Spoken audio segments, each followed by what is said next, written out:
Primeiro, parabéns pela atuação, né? Primeiro jogo da temporada e já deu para ver como o Flamengo vem para esse ano de 2026. Já que eu estou começando a coletiva, eu queria que você falasse um pouco sobre como foi essa decisão na reunião de ontem com o BAP, com o Boto, de tomar essa decisão de modificar um planejamento para colocar a equipe principal hoje dentro do gramado. Obrigado.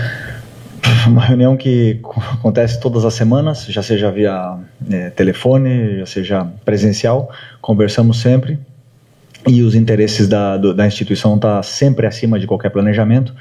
O clube entendeu que era o melhor e nós temos sempre que seguir o que é melhor para o clube.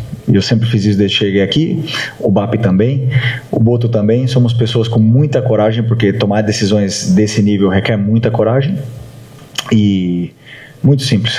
É uma decisão onde tomamos todos, no final, assumimos todos os riscos e bola para frente. Felipe, Roque Hudson, coluna do Fla.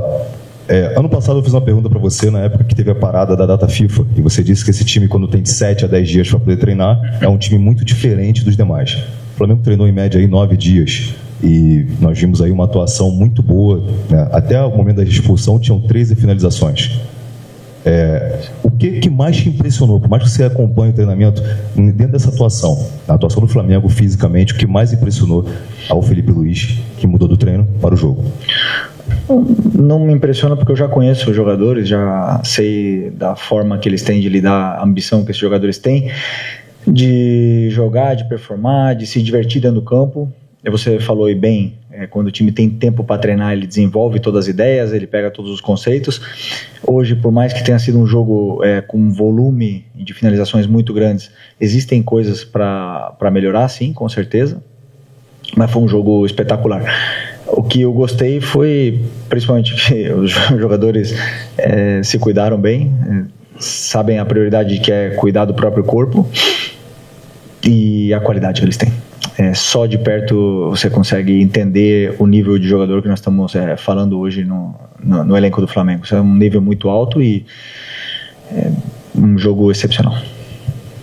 Felipe aqui, boa noite. Felipe, eu queria que você falasse um pouco sobre como que foi a relação departamento médico e comissão técnica para que você tivesse esses jogadores específicos à disposição, se você recebeu uma espécie de planilha com quanto tempo cada jogador poderia jogar, qual era a situação deles, porque na semana passada o departamento médico deu uma coletiva e falou que estava observando de perto ali a situação de cada atleta. Eu queria saber como é que foi para montar a equipe para esse jogo de hoje. Obrigado. Bom, sempre, como é que chama? Transdisciplinar, né? Tentamos sempre conversar com todos os departamentos, depois temos aí os relatórios, mas no final das contas sou eu que tenho o olhômetro ali e falo com os jogadores. Entendi a forma de cada um, alguns estavam à disposição, outros não, não estavam preparados, ou não se sentiam preparados para começar ou para ter uma minutagem mais alta, mas é um trabalho de todos muito detalhado. O trabalho desde a fisiologia até a preparação física é um trabalho muito físico, muito detalhado, e não é à toa que nossa equipe chegou na final do Mundial na prorrogação contra o melhor time do mundo correndo, né? Então, sem machucados. Então eu tenho muito orgulho do meu preparador físico. Felipe, tudo bem? Boa noite. Gabriel Orfan, canal Paparazzo Rubro Negro. Felipe, quero fugir um pouco do assunto do jogo de hoje, porque essa é a primeira coletiva que você dá com o seu contrato novo, né? Com o seu contrato renovado. Eu queria saber como é que você viveu esse fim de ano aí, essas indefinições sobre o contrato. A gente teve as notícias, especialmente da imprensa do exterior, que seu nome entrou na lista de vários clubes da Europa, especialmente o Chelsea, né? Que teve a saída do Enzo Maresca. Como é que você viveu aí essa situação da renovação do seu contrato e o que você espera para esse novo ciclo no Flamengo? Obrigado. Bom, como eu falei, ano passado eu queria ficar, o Flamengo queria que eu ficasse e, pelo que eu entendi também, a torcida também queria que eu ficasse. Então o interesse estava aí todo, né? Não somos pessoas fáceis, eu não sou uma pessoa fácil, o BAP também não é, o Boto também não é, os empresários também não são, isso leva tempo, mas nesse processo todo saiu da linha. O que eu escutei ali realmente me deixou muito triste. Os treinadores ou jogadores que querem tomar decisões, não pode ser ou mercenário ou chutado pela porta dos fundos. Você não pode ter essas duas saídas. Então, acho que primeiro tem que esperar acabar e aí as pessoas poderem declarar o que aconteceu, mas esse pré-julgamento realmente me machucou muito, me deixou muito triste com tudo o que aconteceu, mas eu acredito que foi o melhor para todos, né? Eu estou onde eu queria estar, como sempre falei para vocês, não minto nunca que eu sento aqui, e estou muito feliz por estar mais uma vez sentado nessa cadeira, colocando tudo que eu fiz em jogo até agora e com novos desafios e com uma energia renovada. Felipe, Vitor Nicolau da Flamengo TV. Fecha a porta lá. Desculpa. Parabéns pela vitória. Hoje, falando do jogo de hoje, eu notei que Bruno Henrique e Pedro disputaram 45 minutos cada, então teoricamente em termos de carga, muito parecida a carga entre os dois. Mas a impressão que eu tive é que a intenção do jogo era pressionar o Vasco na sua saída e impor uma transição defensiva difícil ao Vasco, que tem ali no Fernando Diniz geralmente dificuldade para defender transição. Foi essa a tua intenção com esse revezamento, teoricamente ao contrário, imaginando que o Pedro seria o potencial titular? Ou foi uma questão de carga de Pedro, de ocasião? Não, primeiro que eu tenho que exaltar o meu capitão, que é o Bruno, que é um cara que contagiou o grupo todo para estar disponível hoje, para estar com essa energia que tiveram hoje, e muito passa pela atitude que tem um verdadeiro líder, né? Um verdadeiro líder não se mede por palavras, senão por atitudes, e ele foi o primeiro que se colocou à disposição sem estar nas suas melhores condições. Ele falou que estaria disposto a ajudar 45 minutos, né? E o Pedro não estaria disposto, não está preparado para jogar 45 minutos, mas também fez um sacrifício de poder jogar os segundos 45 minutos, porque o Pedro vem de uma lesão importante, sem ritmo de jogo, sem uma lesão do braço, uma lesão na perna, que deixou ele muito tempo fora, mas também se sacrificou pela equipe e jogou os outros 45 que faltavam. Então foi um acordo entre eles, e os dois são espetaculares ídolos e continuam querendo fazer história. Felipe, boa noite, parabéns pela vitória. Você falou na primeira resposta sobre a questão do planejamento da reunião, que todos juntos decidiram pelo bem da instituição, e você fala sobre assumir riscos. Quais riscos são assumidos nessa volta, digamos que antecipada, com o elenco ainda num processo de preparação para a temporada, e já pensando no jogo contra o Fluminense? Já existe um planejamento para o jogo de domingo também? A ideia é revezar, voltar com jogadores mais frescos? O que você está pensando? Obrigado. O jogo do Fluminense eu só começo a preparar a partir de amanhã. Risco sempre existe, e no primeiro planejamento que foi feito também existia riscos, e os riscos aconteceram de uma forma negativa, onde para a instituição foi importante mudar esse planejamento com outros riscos, e todos eles têm riscos. Ano passado também teve. Eu falei para vocês aqui no Carioca do ano passado que eu ia usar o Carioca como um torneio de pré-temporada para melhorar a forma física dos jogadores, com os riscos que isso existia. Acabamos que ganhamos o Carioca. Existe a risco. Eu falei para vocês, eu posso ser que o meu trabalho esteja em jogo, mas eu queria correr esse risco. Então, todos as decisões, como eu falei, elas requerem muita coragem das pessoas que estão aqui para tomar. E por sorte somos pessoas corajosas e assumimos os riscos que isso existe e vamos enfrentá-los. Felipe, Isaac Andrade, Fla Voz. Eu queria insistir um pouco mais nesse tema. Você falou de riscos, eu quero voltar na palavra que você colocou, que foi coragem.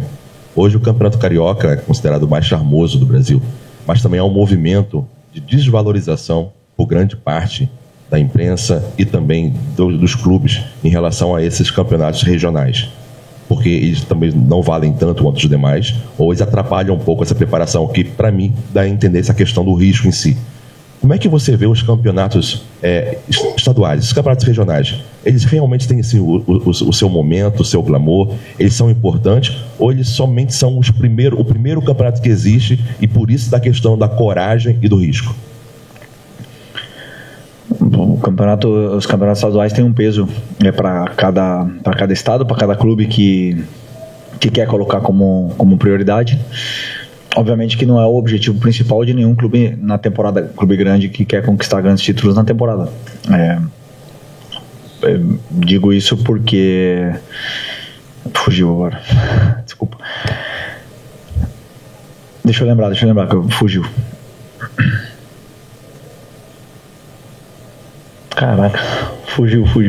Até esqueci a pergunta. Pode repetir a pergunta, por favor? Basicamente é no sentido da valorização do campeonato. Porque é o primeiro campeonato, tem essa questão do risco, e você falou de coragem. Por que coragem, né? Não, desculpa, não, porque assim, o Campeonato Carioca tem um valor que... Os campeonatos estaduais têm o valor que cada clube dá, e a tendência, hoje diminuindo datas, a gente não sabe qual é. Se vão continuar sendo importantes, se vão continuar... daqui a 10, 20 anos vai existir os campeonatos estaduais ainda, isso a gente não sabe, porque na verdade todo mundo sabe o calendário complicado que é. O risco e a coragem é justamente por essas datas estarem tão apertadas e por nós pagarmos o preço do sucesso ano passado de chegar na final do Mundial e já ter o campeonato começando agora. Então, tranquilidade, enfrentar com não a competição, senão estamos vestindo a camisa do Flamengo, temos que sempre dar o melhor. Felipe, Raiza Simplício aqui. A gente está em início de temporada ainda, o Flamengo em pré-temporada já trouxe 2 reforços, né? Que um deles estreou hoje, o Vitão, trouxe o André também, e a gente tem visto, acompanhado, o próprio Boto falou hoje sobre as negociações para trazer o Lucas Paquetá, né? Eu queria que você falasse sobre a importância de conseguir trazer o Lucas Paquetá, o quanto ele agregaria aí ao seu time. E se fala também da possibilidade de contratar um atacante, mas de repente trazendo o Lucas Paquetá, o atacante ficaria para uma próxima janela. Isso faz parte do teu planejamento? Você entende que precisa de um atacante mais rápido, né, nesse momento? Como é que está isso? Eu vi. Eu ia falar, não, vocês... Vocês falaram com a pessoa ideal para falar de elenco, que é o Boto, né? Ele é a pessoa que é responsável, né, junto com o presidente, pela montagem de elenco. Nosso elenco está muito forte, então realmente os jogadores que entram tem que ser os jogadores. E o Paquetá é um jogador do West Ham, então enquanto ele for jogador do West Ham, respeito absoluto pelo clube que pertence agora, mas sabemos todo o amor que a torcida tem por ele. Boa noite, Felipe. Bruna Medeiros, do Disflá. Hoje você utilizou os jogadores da equipe principal, com exceção do Daniel Salles, né, que era o jogador com menos rodagem nessa ocasião. Queria que você explicasse a opção por ele, falasse um pouquinho dele também, das características, e jogando improvisado ainda, né? Por que você escolheu para jogar na esquerda? Obrigado. Porque ele jogou na esquerda praticamente a temporada toda passada, e o Royal fazia muito tempo que não tinha jogado na esquerda. Não jogava no lado esquerdo, na lateral esquerda. O Alex não tinha condição de começar o jogo, e também não era pensado ele jogar muito tempo, e eu confio muito no Salles, foi meu lateral titular quando eu era treinador do Sub-20, é um jogador que já está pronto. Claro que tem coisas que melhorar, mas é um jogador que já está pronto fisicamente, é um jogador que é importante, tem muita qualidade, todos vocês sabem, e infelizmente entrou nesse massacre que foi geral por ter perdido jogos como Sub-20, né? E eu confio em muitos jogadores que lá estão, e não porque perderam 3 jogos que são horríveis, e como se falaram aí, tem muito jogador que sim serve e que a gente está olhando com muito carinho sempre. Então, o Salles é um deles, a concorrência sempre foi muito forte. Ano passado, Wesley, Varela, depois o Wesley saiu, veio o Royal, não teve espaço, tinha 3 laterais esquerdos, e esse ano surgiu uma oportunidade para ele, e vocês viram que é um jogador que já está pronto. Felipe, boa noite. Rodrigo Cerqueira, do Grupo Globo. De todos os feitos que você conquistou no Flamengo, um deles, um que durava muito tempo, ou não acontecia muito tempo, foi ter terminado uma temporada inteira, depois de já ter assumido no ano retrasado. E o jogo que o Flamengo fez hoje, apesar de pouquíssimo tempo de treino, pouquíssimo tempo de preparação física principalmente, deu a entender que é um time que sabe muito bem o que faz, e isso provavelmente ajudou muito nessa deficiência física desse momento. Quão importante é isso para você, toda essa manutenção que não é muito simples no Brasil, né? Manutenção de trabalho, de treinador, de elenco. Quase todos os jogadores que estiveram em campo esse ano jogaram juntos ano passado. E com tão pouco tempo de treino, parecia um time já em meio de temporada, sabendo o que fazia em campo, correndo poucos riscos, enfim, tudo que o Flamengo apresentou ano passado e uma condição física muito melhor durante o ano. Gostei da tua pergunta. O time, a importância da manutenção do treinador é porque os jogadores, além de falar, né, de mim, mas saber que os jogadores sabem o que eu gosto, o que eu peço para eles. Eles sabem o que eles têm que fazer no campo. Já é um ano e alguns meses que eu venho pedindo a mesma coisa, com ajustes pontuais em função de cada plano de jogo. E isso é um time que no outro dia ficou escuro lá no treino. Eu falei que não precisava de luz, os jogadores já sabem perfeitamente jogar e se posicionar no campo sem luz, poderíamos ter treinado. Então isso é uma coisa que eu gosto de falar para eles. Eles sentem isso também, eles mesmos já reconhecem as soluções que a gente treina e dão a solução para o treinador, e isso me deixa muito feliz.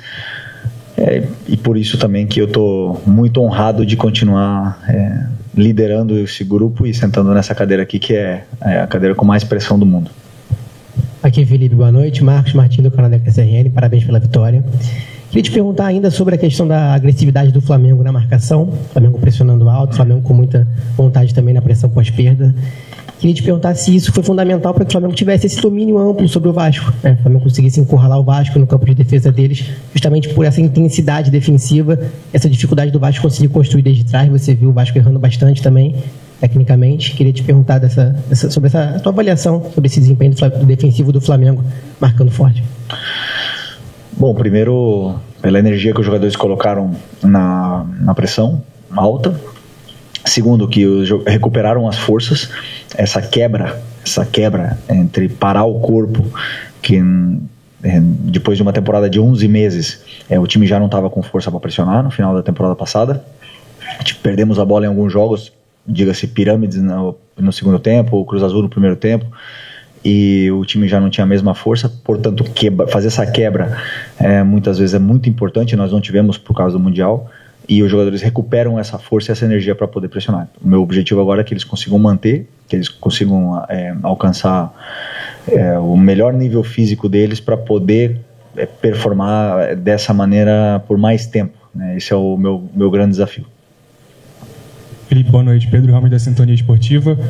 Duas perguntas rápidas. O Léo Ortiz hoje entrou na vaga de um outro volante. Ele fazia a função com o Tite muito de volante, mas contigo praticamente foi só zagueiro. Hoje entrou como volante. Eu queria saber se é uma ideia sua, talvez, para rodar um pouco mais o Vitão, para tentar fazer com que ele se encaixe melhor com o Léo Pereira. E uma segunda rápida, porque o Plata mudou para 19 a camisa dele. Obrigado.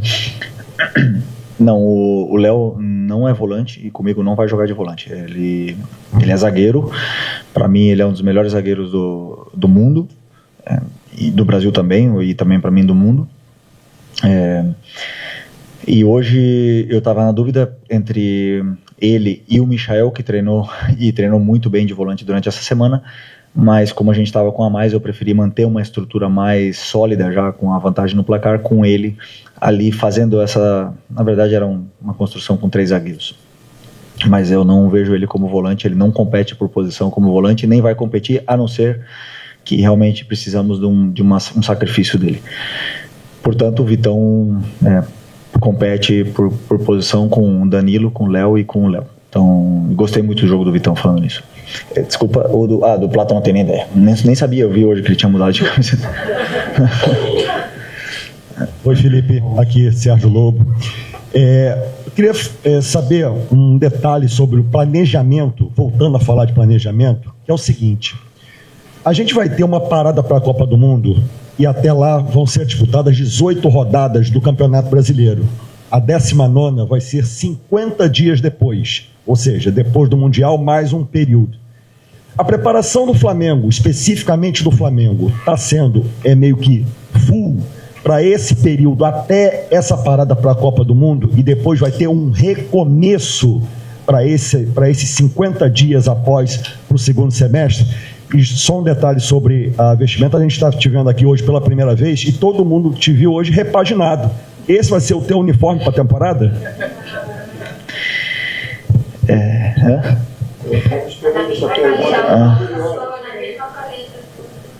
Da roupa? Só falta o voto agora. Não, a roupa...